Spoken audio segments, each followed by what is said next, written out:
Geometric tests assume underlying statistical distributions in the data. A scatter plot is a graphical representation used primarily in descriptive statistics to show the relationship between two quantitative variables.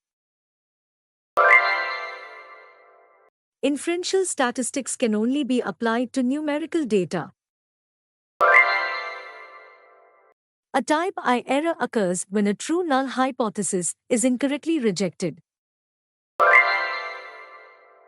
The mode can never have more than one value for a given set of data.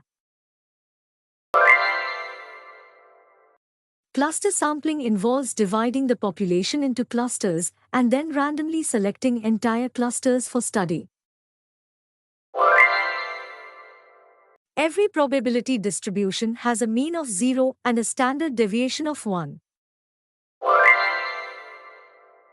A hypothesis test is a statistical method that uses sample data to evaluate a hypothesis about a population parameter.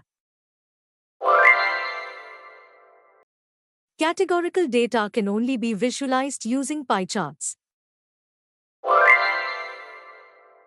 The interquartile range, IQR, measures the middle 50% of data in a set, providing a measure of variability.